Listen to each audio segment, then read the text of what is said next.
Welcome to Dejobnik, your command post for clarity and perspective. Good evening, everyone.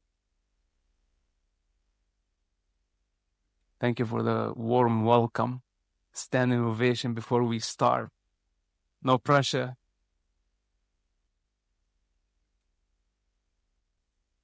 I really don't know where to begin. I did not think it would be as tense as it is now. People ask, what's your motive?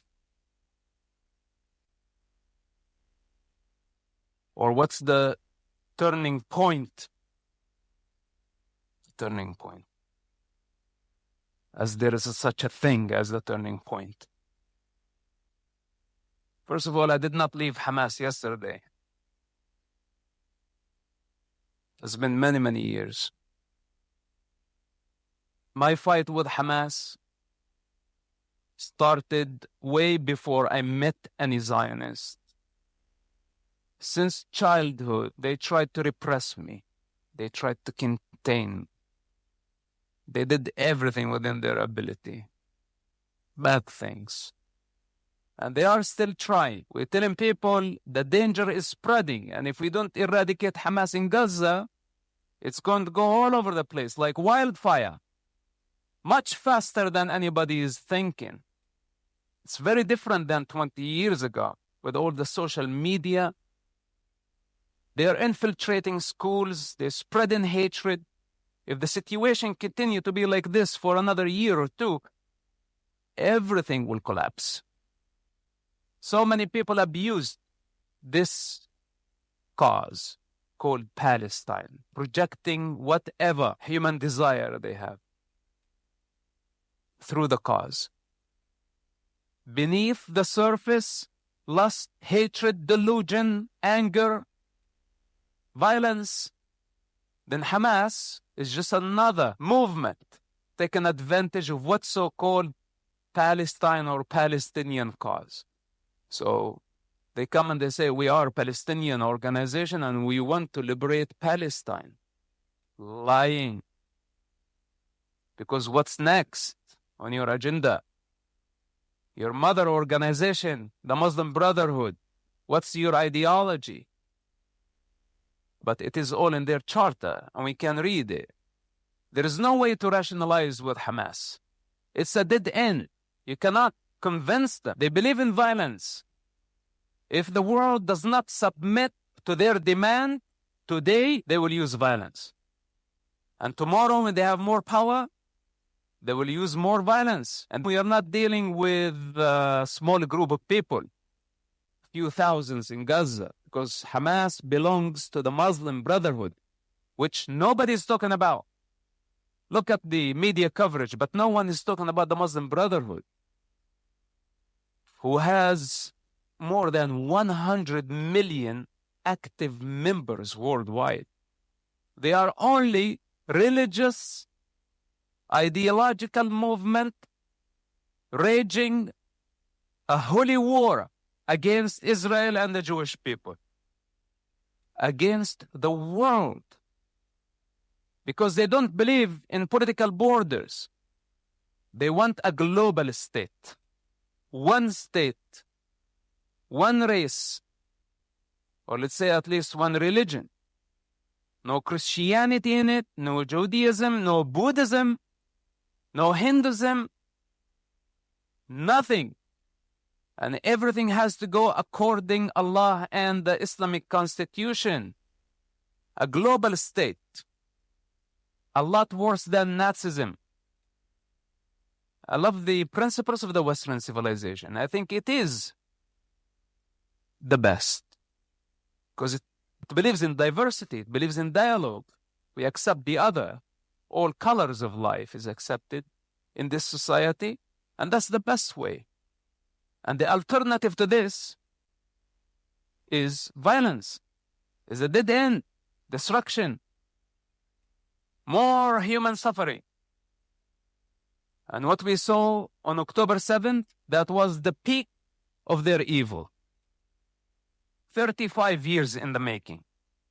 And we have to prove them wrong. If we don't prove them wrong today, that their violence is taking them nowhere, we have failed big time. Because it will not be only Hamas. It will be many other groups blackmailing democracies worldwide. We saw the Mexican cartel wearing Hamas outfit, celebrating Hamas. Because when criminals and savages everywhere, they see that one group was able to bring a democracy to its knees. You see all this global pressure on Israel to stop now, ceasefire, please. And Hamas so happy about this. This is what they wanted, legitimacy, that the world is willing to meet with their demands and beg for forgiveness, forgetting what happened just less than 2 months ago. What Hamas committed on October 7 was a genocide by all standards. For those who watched the atrocities of Hamas, to understand the nature of their attack that was not measured by how many people died on October 7. It was how they died and why they died. Where Hamas moved from door to door, annihilating everything in their way. 20 communities were wiped out. Women, children, infants, raping, looting, burning, blowing up, then taken hostages. Then Hamas does not stop there. They go back to Gaza, use an entire society as human shields. When Hamas leaders take refuge among their tribes, among their families, what are you expecting from Israel? And Hamas killed many of the Gazans. Then Hamas statistics about civilian casualty is not accurate. They are lying. It's a lot less than what they are announcing. And many of the photos that they have, they took them from Syria years before the Gaza war. And the world doesn't even know the difference. An entire nation failed to condemn the savages. Not even one decent individual stood and said, this does not represent us. Seeing the barbaric attack of Hamas, documented by their own media, that is not a propaganda. Everything was cut on a camera. The world failed to condemn Hamas for first committing a genocide, for second taking human shields to kidnap infants, demanding the exchange to release mass murderers in return. The United Nations, they failed to condemn Hamas. Russia is giving Hamas cover. China is giving Hamas cover. It's the wild card that Putin needed to shift the attention from Ukraine to the Middle East, knowing when he ignites a religious war in the Middle East, nobody would think about his moves in Europe and in Africa, trying to change the world order, moving through Iran to just destabilize the entire region and drag Israel, the United States, NATO into an ugly war. He's messing with the global security, with the future of humanity. U.S. campuses, there is increase of the anti-Semitism, blaming Israel, blaming the Jewish people. You take a state, the only true democracy that has so much diversity in the Middle East, all type of ethnic groups, Druze, Muslims, Christians, everybody practicing their religion freely, where Arabic is an official language, where are representatives of the Arab community in the parliament, in the Knesset.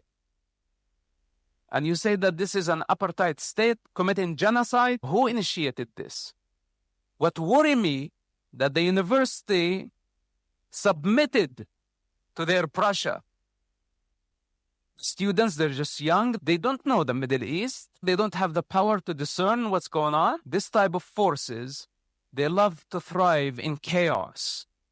When there is death, there is war, there is civilian casualties, this is their opportunity to rise, to project their hatred. But they're mistaken, because it's not over yet. And we will restore order. We will eradicate Hamas. And we will bring the world back to stability. In this climate, they cannot thrive. They will die. So we can continue our denial, and we will be next. It's not that far. All of us can fight evil, and nobody has an excuse to sit down and wait for death creeping. If we don't contain it, it is going to go out of control. We will all pay the price for that. Israel is fighting on our behalf in the Middle East. It's my fight, it's your fight, it's the free world fight. And we have to give them whatever it takes, all the way until Hamas is eradicated. Thanks for watching. Drop a comment below. Don't forget to like, share, and hit subscribe to stay updated with our latest content. Until next time, stay informed and inspired. This is Dejobnik signing off.